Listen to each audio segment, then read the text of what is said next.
फिर इसके बाद मैत्रेय जी ने विदुर जी से अनेक प्रश्न पूछे। भगवान अकर्ता है, फिर भी कल्प के आरंभ में इस सृष्टि की रचना उन्होंने कैसे की? संसार में सभी लोग सुख के लिए प्रयत्न करते हैं, फिर भी न तो उनका दुख दूर होता है और न तो उन्हें सुख मिलता है, ऐसा क्यों? इन प्रश्नों का उत्तर मिले ऐसी कथा कीजिए और भगवान की लीलाओं का वर्णन कीजिए। मैत्रेय जी ने कहा, सृष्टि की उत्पत्ति की कथा भागवत में बार बार आती है। तात्विक दृष्टि से जगत मिथ्या है, अतः साधुओं ने इसका अधिक विचार नहीं किया है, किंतु सृष्टि के कर्ता का बार बार विचार किया है। परमात्मा को माया का स्पर्श हुआ, सो उसने संकल्प किया कि मैं एक से अनेक बनूं, एकोहम बहुश्याम। पुरुष में से प्रकृति, प्रकृति में से महत तत्व, महत तत्व में से अहंकार उत्पन्न हुआ। अहंकार के 4 प्रकार है। फिर पंच तन्मात्रा से पंच महाभूतों की उत्पत्ति हुई, किंतु ये तत्व स्वयं कुछ भी क्रिया नहीं कर सकते थे, अतः ईश्वर ने हर एक वस्तु में प्रवेश किया। उपनिषद में कहा है कि प्रत्येक वस्तु में प्रभु ने प्रवेश किया है, अतः सारा जगत परमात्मा का मंगलमय स्वरूप है। भगवान की नाभि से कमल उत्पन्न हुआ, उसमें से ब्रह्मा प्रकटे। ब्रह्मा जी ने कमल का मुख खोजने का प्रयत्न किया तो चतुर्भुज नारायण के दर्शन हुए। ब्रह्मा जी ने उनका स्तवन किया। संतति और संपत्ति भगवत कृपा का फल नहीं है, प्रारब्ध का फल है। भगवान जिस पर कृपा करते हैं उसका मन शुद्ध होता है। बिना मन शुद्धि के ईश्वर का दर्शन नहीं होता। ईश्वर के दर्शन के बिना जीवन सफल नहीं होता। जिसने मुझे जन्म दिया उसी को जानने का मैंने प्रयत्न भी नहीं किया। मेरे जैसा मूर्ख और कौन होगा? ब्रह्मा जी को डर लगा कि संसार में आने पर इंद्रियां कहीं गलत रास्ते पर न चली जाए। ब्रह्मा जी ने सृष्टि का निर्माण किया, काम को जन्म दिया। काम ने प्रथम पिता को मोहित किया। प्रथम हुए स्वयंभुव मनु और शत्रुपा रानी। उस समय पृथ्वी तो रसातल में डूबी हुई थी।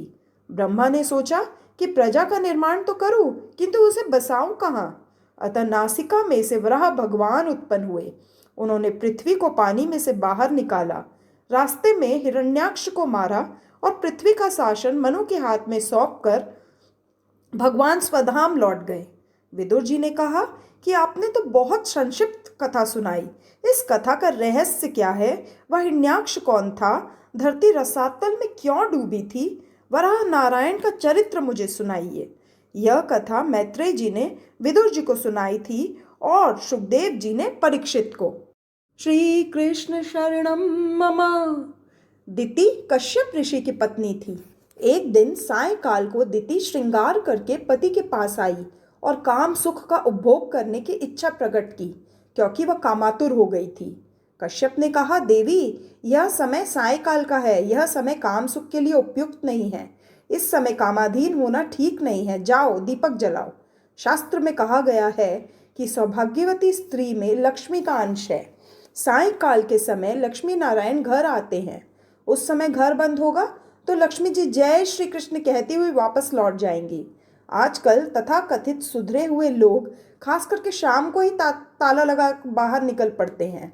घूमने जाना हो तो सूर्यास्त के पहले घर में लौट आना चाहिए। स्त्रियों को चाहिए कि शाम को घर के बाहर भटकती न फिरे। संध्या समय तुलसी की पूजा करो और वहां दीपक जलाओ। भगवान के आगे धूप दीप जलाओ।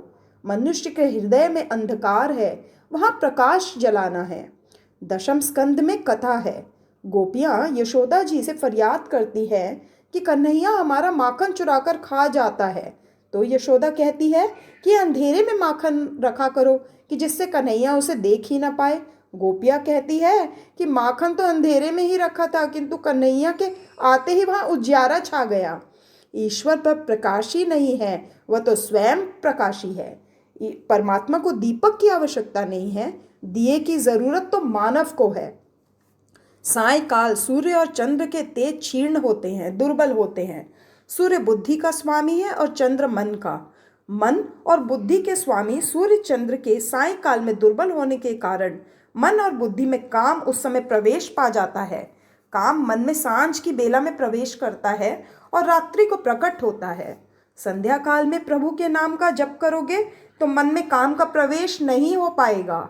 कश्यप ऋषि दिति को समझाते हैं कि मानिनी मान जाओ, भगवान शंकर इस समय जीव मात्र को निहारने के लिए भ्रमण करते हैं, अतः इस समय स्त्री संग करने से शंकर भगवान का अपमान होगा और अपमान के कारण अनर्थ होगा।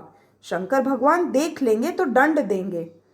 भस्मांतम शरीरम, इस शरीर का अंत में तो भस्म ही होगा। अतः शिवजी भस्म लगाते हैं और जगत को वैराग्य का बोध कराते हैं। शरीर का अतिशय लालन न करो।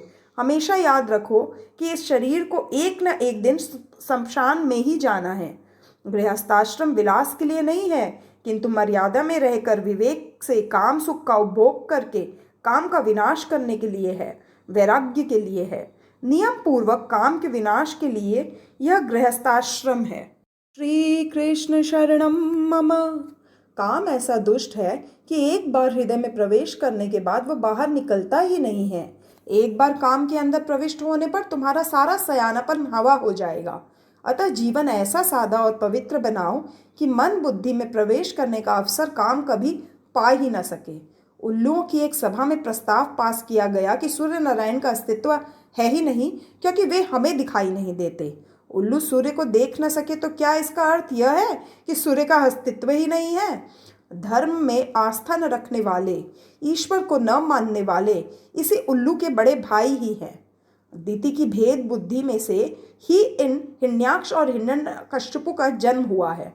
सभी में मेरे नारायण का वास है, ऐसा अभेदभाव रखोगे तो पाप नहीं होगा।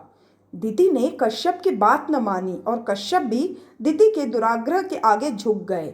अंत में दिति को अपनी क्षति का भान हुआ, वह पछताई। उसने कश्यप की पूजा की और भगवान शिवजी से क्षमा याचना की।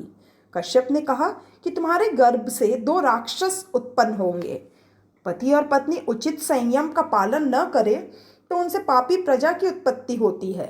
पवित्र दिवस जैसे कि दोनों पक्षों की दूज, पंचमी, अष्टमी, एकादशी, चौदस, पूर्णिमा, अमावस्या तथा पर्वों के दिन ब्रह्मचर्य का पालन अवश्य करें।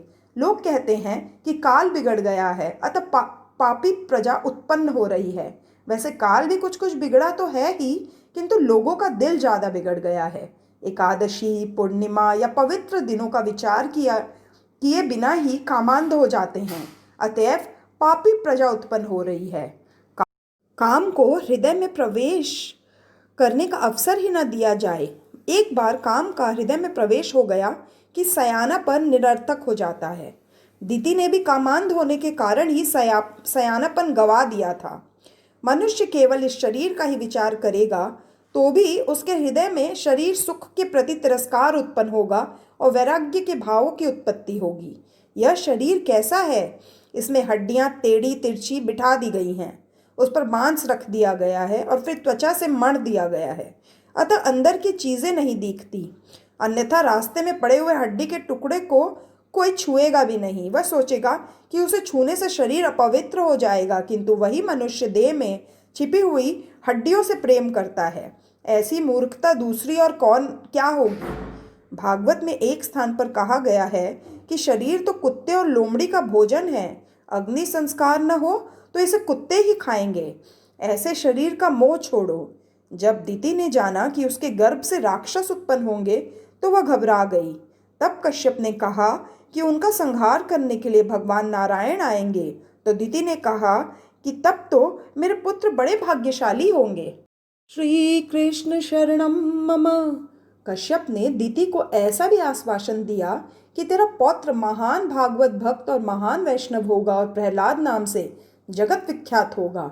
जो ठाकुर जी का सेवा स्मरण अकेला करे वह साधारण वैष्णव है, किंतु जिसके संग से दूसरों को भी ईश्वर की सेवा और स्मरण करने की प्रेरणा मिले और इच्छा जागे वह महान वैष्णव है। भक्तों ने एक बार महाप्रभु वल्लभाचार्य जी से कहा कि हमें वैष्णव का लक्षण बताइए। महाप्रभु जी ने कहा कि जो ठाकुर जी की सेवा करे वही वैष्णव है। भक्तों ने कहा कि यह बात तो हम भी जानते हैं, हमें कुछ विशिष्ट लक्षण बताइए। तो महाप्रभु जी ने कहा कि महान वैष्णव वह है कि जिसके संग में आने वाले को ठाकुर जी की सेवा से प्रीति हो जाए और उस पर भी कृष्ण भक्ति का रंग लग जाए। प्रहलाद महान वैष्णव है। प्रहलाद के संग में आने वाले पर भी भक्ति का रंग लग जाता था, तुम्हारी संगत करने वाले पर भक्ति का रंग न लगे तो मानो कि तुम्हारी भक्ति अभी कच्ची ही है, किंतु दूसरों को सुधारने की तकलीफ में पड़ने की साधारण मनुष्य को कोई ज़रूरत नहीं है। तुम अपना ही मन शुद्ध कर लो, बस यही काफ़ी है। व्यसन जैसा कोई पाप नहीं है। जो व्यसन को पराजित कर सकता है वही भक्ति कर सकता है। आजकल तो फैशन और व्यसन में ही समय और संपत्ति का व्यय किया जाता है। व्यसन के पीछे पागल बना हुआ व्यक्ति भगवान की सेवा नहीं कर सकता। वैष्णव तो वह है कि जो निर्व्यसनी हो। जो भगवान की आराधना करना चाहता है उसे लौकिक व्यसन से प्रीति नहीं करनी चाहिए। जिसे ईश्वर की आराधना करनी है उसे चाहिए कि वह फैशन और व्यसन में न फंसे। व्यसन हो तो एक ही हो, और वह व्यसन है कृष्ण भक्ति का। विद्यावसनम अथवा हरिपाद सेवनम व्यसनम। तुकाराम महाराज को भक्ति का ऐसा ही व्यसन था। उनकी आंखों की ऐसी आदत पड़ गई थी कि जहाँ भी उनकी नज़र जाती वहाँ उन्हें मुरली मनोहर का स्वरूप दिखाई देता था। भक्ति व्यसन रूप हो जाएगी तो तुम्हें मुक्ति दिलाएगी। भक्ति व्यसन सी हो जाती है तो तुरंत मुक्ति मिलती है। राज्य शासन से समाज नहीं सुधरता, संत ही सद्भाव के द्वारा उसे सुधार सकते हैं। प्रहलाद के संग में जो भी आए उन सभी को उन्होंने कल्याण किया। दिति गर्भवती हुई। उसने सोचा कि मेरे पुत्र देवों को कष्ट देंगे, अतः इनका जन्म शीघ्र न हो। इस विचार से दिति ने 100 वर्षों तक गर्भ धारण किए रखा। सूर्य चंद्र का तेज क्षीण होने लगा। देव घबराए। वे ब्रह्मा जी के पास आए और उनसे पूछा कि दिति के गर्भ में कौन है। उन्हें ब्रह्मा जी ने दिति के गर्भ में जो थे उनकी कथा सुनाई। ब्रह्मा जी बोले कि श्री कृष्ण शरणम मम। एक बार मेरे मानस पुत्र सनकादि ऋषि घूमते फिरते वैकुंठ लोक में गए। अंतकरण चतुष्ट के शुद्ध होने पर ही ईश्वर के दर्शन होते हैं। ईश्वर दर्शन करने के लिए जाते समय इन चारों को शुद्ध करके जाओ। अंतकरण के 4 विभाग प्रकार है। अंतकरण जब संकल्प विकल्प करता है तब उसे मन कहा जाता है। वह जब किसी वस्तु का निर्णय करता है तब उसे बुद्धि कहते हैं। श्री कृष्ण का चिंतन करने पर उसे चित्त कहते हैं, और उसमें जब क्रिया का अभिमान जागता है तब उसे अहंकार कहते हैं। मन, बुद्धि, चित्त और अहंकार, इन चारों को शुद्ध करो। बिना इन चारों को शुद्ध किए परमात्मा के दर्शन नहीं हो सकते। ब्रह्मचर्य के बिना इन चारों की शुद्धि नहीं होती। ब्रह्मचर्य तभी सिद्ध होता है जबकि ब्रह्म निष्ठा सिद्ध होती है। सनत कुमार ब्रह्मचर्य के अवतार हैं। वह महाज्ञानी हैं, फिर भी बालक जैसे दैन्य भाव से रहते हैं। सनत कुमार आदि नारायण के दर्शन करने के लिए वैकुंठ में जाते हैं। काम और काल वैकुंठ में प्रवेश नहीं पा सकते। जहाँ बुद्धि कुंठित होती है वह वैकुंठ है। वैकुंठ के वृक्ष और पुण्य दिव्य हैं। 6 ऋतुएं सखियां बनकर उस धाम की सेवा करती हैं। वहाँ 7 बड़े बड़े किले हैं जिन्हें लांग कर जाना पड़ता है। दक्षिण में रंगनाथ का मंदिर इस वर्णन के आधार पर ही बनाया गया है। सनत कुमारों को अलौकिक वैकुंठ धाम का दर्शन हो रहा है। यहाँ भ्रमर भी प्रेम से ईश्वर के गुणगान करते हो ऐसा लगता है। वे भ्रमर गुनगुन कर रहे हैं, मानो श्री कृष्ण का दर्शन कीर्तन ही कर रहे हों। वैकुंठ में विषमता नहीं है। यहाँ के पार्षद भगवान जैसे हैं और दासियाँ लक्ष्मी जी जैसी हैं। पार्षद भी शंख चक्र गदाधारी चतुर्भुज हैं। ईश्वर जब कुछ प्रदान करने लगते हैं तब वे देने में कुछ भी संकोच नहीं करते। भगवान जब देते हैं तब लेने वाला लेते लेते थक जाता है। मनुष्य आखिर कितना ले सकता है। ईश्वर की राजसभा में विषमता नहीं है। तुम भी भोजन आदि में विषमता मत करो। कई सेठ घर में 3 प्रकार के चावल रखते हैं, नौकरानी के लिए अलग, साधु बाबाओं को देने के लिए अलग और स्वयं खाने के लिए दिल्ली के बासमती के चावल। इस तरह 3 प्रकार के चावल रखते हैं। ऐसा भेद कभी नहीं रखना चाहिए। सबके लिए समान भाव से एक ही तरह का भोजन पकाओ। हमारी माताएं परोसने में बड़ी चतुर है। अपनी या अपनों की रोटी पर कुछ ज़्यादा घी लगाती हैं। भोजन में विषमता मत करो। विषमता करने वाले को संग्रहण का रोग होता है। विषमता ही वैर को उत्पन्न करती है। विषमता करनी ही पड़े तो सद्भाव से करो। व्यवहार में संपूर्ण समानता नहीं होती। वैकुंठ में विषमता नहीं होती। श्री कृष्ण शरणम मम। लक्ष्मी जी भी वैकुंठ में प्रमाद नहीं करती। वहाँ लक्ष्मी जी स्वयं सेवा करती हैं, झाड़ू बुहारती हैं। सुखदेव जी कथा नहीं कर रहे, अपितु वे लक्ष्मी नारायण का दर्शन कर रहे हैं। प्रतिबिंब को देखने से बिंब का मोह होता है, तब बिंब को देखने से कितना आनंद होता होगा। वैष्णव भाग्यशाली है कि वे प्रतिबिंब को देख सकते हैं, भगवान अपना बिंब नहीं देख सकते। कन्हैया दर्पण में अपना प्रतिबिंब देखता है। कन्हैया यशोदा जी से कहता है कि यह बालक बहुत सुंदर है, मैं उसके साथ खेलना चाहता हूँ। माता समझाती है कि वह कोई और बालक नहीं है, वह तो तेरा ही प्रतिबिंब है। अपने प्रतिबिंब का दर्शन करने से जब भगवान स्वयं मुग्ध हो जाता है, तो गोपियां बिंब का दर्शन करके भान भूल जाए, उसमें आश्चर्य की कौन सी बात है। सनत कुमार वैकुंठ के 6 द्वार पार करके 7वें द्वार पर आए। वहां जय विजय खड़े थे। सनत कुमार भगवान के प्रासाद में प्रवेश कर ही रहे थे कि भगवान के द्वारपाल जय और विजय ने उन्हें रोका। सनत कुमारों ने कहा कि हम तो माता और पिता लक्ष्मी और नारायण से मिलने जा रहे हैं। सनत कुमार कोपिनधारी थे। कोपिन का अर्थ केवल लंगोटी नहीं है, जितेंद्रिय ही कोपिनधारी है। भगवान का दर्शन करने लिए जितेंद्रिय होकर ही जाना पड़ता है। द्वारपालों ने सनत कुमारों से कहा कि अंदर से आज्ञा मिलने पर हम आपको प्रवेश करने देंगे, तब तक आप यहीं रुकिए। सनत कुमार यह सुनकर क्रोधित हो गए। क्रोध कामानुज, काम का छोटा भाई है। अति सावधान रहने पर काम को तो मारा जा सकता है, किंतु उसके छोटे भाई क्रोध को मारना कठिन ही है। काम का मूल संकल्प है। ज्ञानी किसी और के शरीर का चिंतन नहीं करते, अतः काम उन्हें पीड़ा नहीं दे पाता। ज्ञानी पुरुष का पतन काम द्वारा नहीं, क्रोध के कारण ही होता है। 6 द्वार पार करके ज्ञानी पुरुष आगे बढ़ता है, किंतु 7वें द्वार पर जय विजय उसे रोकते हैं। योग के 7 प्रकार के अंग ही वैकुंठ के 7 द्वार हैं। वे हैं यम, नियम, आसन, प्राणायाम, प्रत्याहार, ध्यान और धारणा। इन 7 द्वारों को पार करने के बाद ब्रह्म का साक्षात्कार होता है। योग के 7 अंगों को सिद्ध करने पर वैकुंठ में प्रवेश मिलेगा। ध्यान का अर्थ है एक अंग का चिंतन। शरीर, आंख को स्थिर रखना ही आसन है। धारणा का अर्थ है सर्वांग का चिंतन। धारणा में अनेक सिद्धियां विघ्न डालती हैं। सर्वांग का दर्शन ही धारणा है। साधक को जीवन की अंतिम सांस तक सावधान रहने की जरूरत है। जय विजय प्रतिष्ठा के 2 स्वरूप है। सर्वांग के चिंतन में सिद्धि प्रसिद्धि बाधा उपस्थित करती हैं। सिद्धि के मिलने पर प्रसिद्धि होती है। सेवा में प्रमाद करने वाले का पतन होता है। श्री कृष्ण शरणम मम। जय अर्थात स्वदेश में प्रतिष्ठा और विजय अर्थात परदेश में विजय। जगत मेरे लिए क्या कहेगा इसकी चिंता मत करो, किंतु जगदीश्वर क्या कहेंगे उसी का ख्याल रखो। जो लौकिक प्रतिष्ठा में फंसता है वह परमात्मा से दूर हो जाता है। भगवान के राजमहल के 7वें द्वार पर जीव को जय और विजय रोकते हैं। जय विजय का अर्थ है कीर्ति और प्रतिष्ठा। कीर्ति और प्रतिष्ठा का मोह मनुष्य नहीं छोड़ सकता। वह घर का नाम तो रखता है अशोक निवास, किंतु वह अशोक भाई कब तक उसमें बने रहेंगे। घर के ठाकुर जी का नाम दो। घर पर भी नाम है और कथा में बैठने के लिए रखे हुए आसन पर भी नाम है। घर और आसन पर लिखे हुए ये नाम कितने दिन तक रह पाएंगे। घर का मोह छूटता है, किंतु प्रतिष्ठा का मोह नहीं छूट पाता। शिष्य कुछ प्रशंसा कर देते हैं तो गुरु मानने लगता है कि वह ब्रह्म रूप हो गया। सो सेवा स्मरण की वह धीरे धीरे उपेक्षा करने लगता है और वह पतित हो जाता है। मनुष्य का मन नाम रूप में फंसा हुआ है। नाम और रूप का मोह जब तक न छूट जाए तब तक भक्ति नहीं हो सकती। मन श्री कृष्ण के रूप में फंस जाए तभी मुक्ति मिलती है।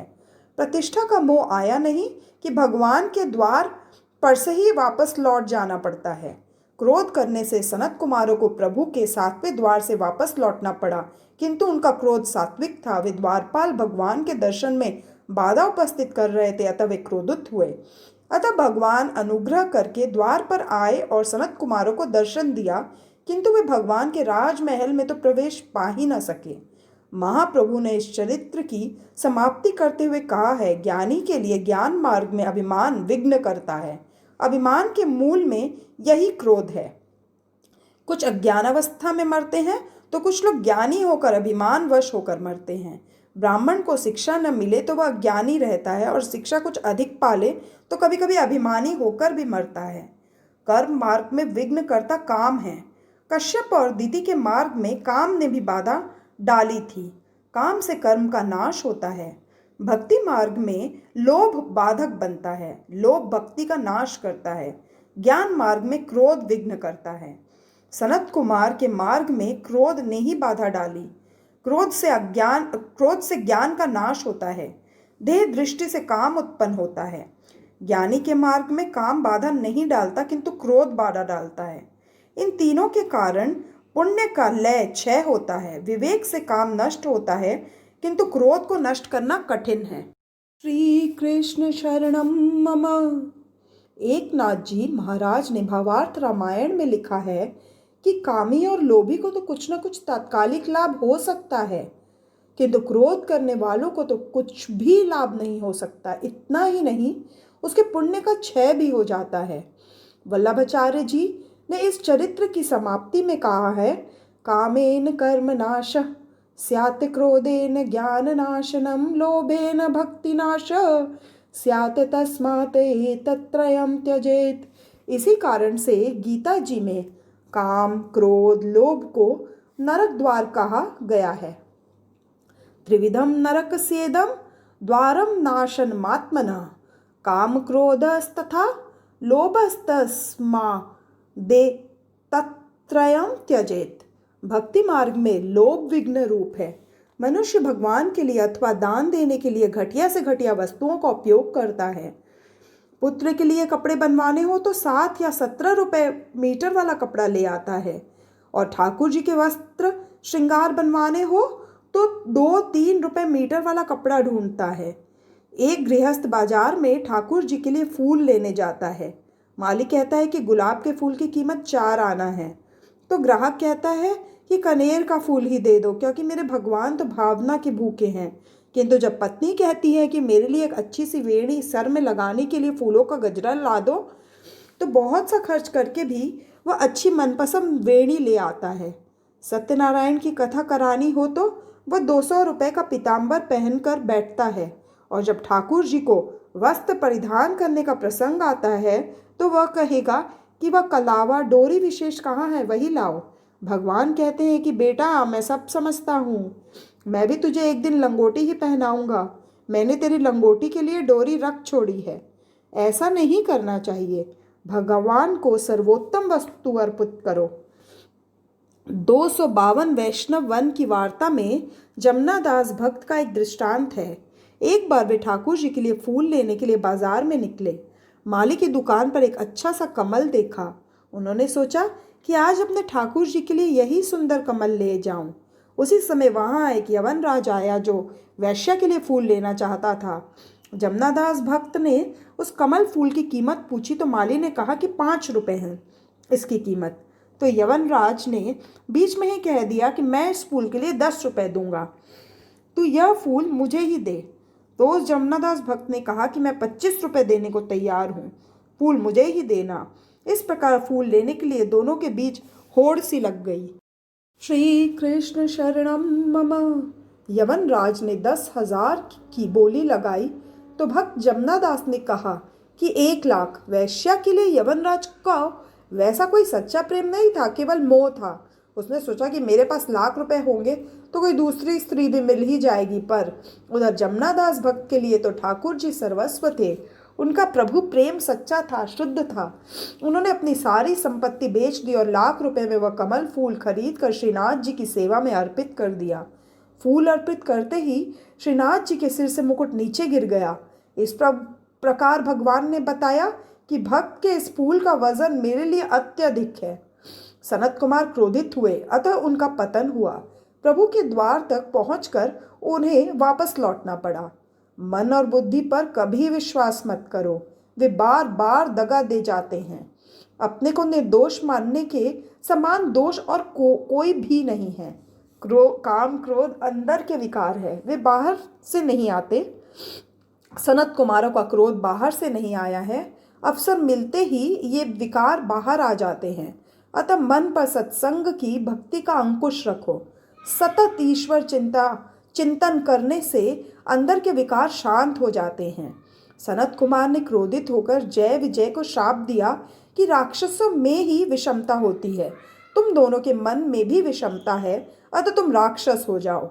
मंदिर में थोड़ा सा पाप किया जाए तो वह भी महापाप हो जाता है।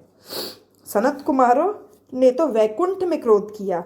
सुखदेव जी सावधान करते हैं, राजन, ऐसा पाप कभी मत करना। सनकादिक ऋषियों ने श्राप दिया कि दैत्य काल में तुम्हें 3 बार जन्म लेना पड़ेगा। भगवान ने सोचा कि इन्होंने मेरे आंगन में ही पाप किया है, अतः वे घर में आने के पात्र नहीं हैं। इन्होंने अभी तक क्रोध पर विजय नहीं पाई है, अतः वे मेरे धाम में आने की पात्रता गवा चुके हैं। मैं बाहर जाकर उन्हें दर्शन दे आऊं। सनकादिकों को अंदर प्रवेश न मिल सका। यदि वे अंदर जा सके होते तो फिर बाहर आने का प्रश्न उपस्थित ही नहीं होता, कारण भगवान का परम धाम तो है यद्गत्वा न विवर्तन्ते। भगवान ने लक्ष्मी जी से कहा कि लगता है बाहर कुछ झगड़ा हो रहा है। वे दोनों बाहर आए।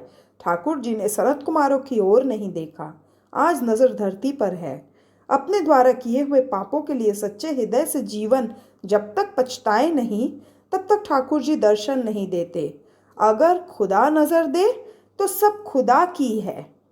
लोग अपने को वैष्णव कहलाते हैं, किंतु पाप करना नहीं छोड़ते। स्वदोष दर्शन या ईश्वर दर्शन का फल है। सनत कुमार वंदना करते हैं, किंतु प्रभु जी ने उनकी ओर नहीं देखा। श्री कृष्ण शरणम मम। दोनों ऋषि भगवान से क्षमा याचना कर रहे हैं। प्रभु ने कहा कि भूल तुमसे हुई, तुम्हारा अपमान मेरा अपमान है। ब्राह्मण भगवान को प्रिय हैं क्योंकि वे भगवान की पहचान करते हैं। भगवान कहते हैं कि आपने मेरी भक्ति और ज्ञान का प्रचार किया है। ब्रह्मा लक्ष्मी से भी मुझे मेरे भक्त अधिक प्रिय हैं। भगवान वाणी चतुर है। लक्ष्मी जी को कहीं बुरा न लग जाए इसलिए सोचकर वे फिर कहते हैं कि यदि भक्ति अनन्य न हो तो वह मुझे प्रिय नहीं है। लक्ष्मी जी की भी भक्ति अनन्य है। वे निष्काम भाव से प्रेम करती हैं, अतः वे भगवान को विशेष प्रिय है। भगवान कहते हैं निष्काम भक्ति मुझे अतिशय प्रिय है। यदि लक्ष्मी जी की भी भक्ति निष्काम न हो तो मुझे वह भी प्रिय नहीं लगती। चंचल लक्ष्मी ठाकुर जी के चरणों में स्थित हो जाती है। तुलसी जी राधा जी का स्वरूप है। तुलसी विवाह का तात्पर्य जीवात्मा का विवाह ही है। सनकादिक सोच रहे हैं कि हमारी प्रशंसा तो बहुत की जा रही है, किंतु हमें धाम के अंदर तो बुलाते ही नहीं है। हमें अभी तपश्चर्या करने की आवश्यकता है। अभी तक हमारा क्रोध नष्ट नहीं हो पाया है। वे ब्रह्मलोक में पधारे हैं। जय विजय को सांत्वना देते हुए नारायण भगवान ने कहा, तुम्हारे 3 अवतार होंगे। सनकादिकों के शाप से जय और विजय क्रमशः हिरण्याक्ष और हिरण्यकश्यपु के रूप में अवतरित हुए हैं। सुखदेव जी वर्णन करते हैं, दिति के गर्भ में जय विजय आए। 2 बालकों का जन्म हुआ। उनका नाम हिरण्याक्ष और हिरण्यकश्यपु रखा गया। असमय में किए गए कामोपभोग के कारण दिति कश्यप के यहाँ राक्षसों का जन्म हुआ। अतः काम के अधीन मत हो। एकादशी, द्वादशी, पूर्णिमा, अमावस्या, जन्मतिथि आदि दिवसों में ब्रह्मचर्य का पालन करो। महाप्रभु जी ने इस चरित्र के अंत में कश्यप के सिर पर 3 दोष आरोपित किए हैं: कर्म त्याग, मौन त्याग और स्थान त्याग। हिरण्याक्ष और हिरण्यकश्यपु रोज 4-4 हाथ भर बढ़ते थे। यदि सचमुच ही ऐसा होने लगे तो माता पिता की दुर्गति की कल्पना कर सकते हैं, और मुसीबत को नज़रअंदाज कर भी दे तो भी रोज रोज कपड़े छोटे पड़ने लगे। किंतु यह तो भगवान की समाधि भाषा है। भागवत में समाधि भाषा ही मुख्य है तथा लौकिक भाषा गौण है। इससे लोभ का स्वरूप बताया गया है। 4-4 हाथ भर रोज बढ़ते थे, अर्थात लोभ रोज रोज बढ़ता ही जाता है। लोभ से लोभ बढ़ता है। बिना प्रभु कृपा से लोभ का अंत नहीं होता। वृद्धावस्था में शरीर के जीर्ण हो जाने के कारण काम तो मर जाता है, किंतु लोभ का नाश नहीं हो पाता।